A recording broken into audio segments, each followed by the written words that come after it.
দিনেতে মাঝে মাঝে স্নানে গেছি, দেখছি ব্লাড হয় না জমাট বেঁধে, যেরকম পড়ে অনেক সময় দেখবে ব্লাডটা পড়ে থাকলে কোথাও ব্লাডটা জমাট বেঁধে যায় হালকা হালকা। হ্যাঁ, কালো কালচে কালচে লাল টাইপের হয়ে যায় এবং সেটা থকথকে টাইপের। আমি পা দিয়ে দেখছি এটা কি জিনিস, মনে হচ্ছে পুরো ব্লাডি। এটা একটা জিনিস আমি দেখছি, আমি প্রত্যেকদিন না যখন মানে এই জিনিসটা হচ্ছে আমার সাথে, আমার কি কি শারীরিক প্রবলেম হচ্ছে। প্রথমত হচ্ছে আমি খেতে পাচ্ছি না, মানে অল্প খাচ্ছি, খাওয়ার পর মনে হচ্ছে খিদে মিটে গেছে। খাচ্ছি, বমি আসে যাচ্ছে, কখনো বমি করছি, আমার মুখে পিম্পল ভর্তি, চোখের তলায় ডার্ক সার্কেল। আবার সেই সেম কেস আমার সাথে হলো। আমি আড়াইটার সময় দেখলাম বীর্যপাত হয়েছে। পরের দিনকে সকালে উঠলাম, উঠে এবার যেরকম হয় ন্যাচারালি যে বাথরুমে গেলাম, স্নান ফান করলাম। স্নান করতে গিয়ে শাওয়ারটা চালাচ্ছি, দেখছি খুব পিঠটা খুব জ্বালা জ্বালা করছে, কিরকম একটা লাগছে অটোমেটিকলি। আমি বাইরে এবার গা হাত পা মুছে বাইরে আসি, ফোনটাকে একটা ট্রাইপড স্ট্যান্ড ছিল ওখানে রেখে ছবি তুলে দেখছি।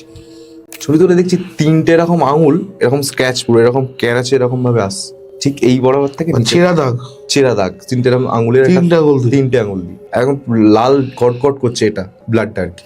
তারপর ওটা পর্যন্ত হলো, হঠাৎ করে আবার আমার বমি পায় প্রচন্ড ভাবে, মাথা ফাথা ঘুরছে, মনে হচ্ছে মানে বমি করতে হবে। তো আমি গেলাম, গিয়ে আবার বাথরুমে গিয়ে বমি করছি, দেখছি কিছু বেরোচ্ছে না গলা থেকে, কিন্তু হঠাৎ দেখছি চুলের মতো কি সব লালার সাথে বেরোচ্ছে। চুল, হ্যাঁ, চুলের মতো লালার সাথে বেরোচ্ছে, কিরকম মানে চুল খেয়ে নিয়েছে এরকম।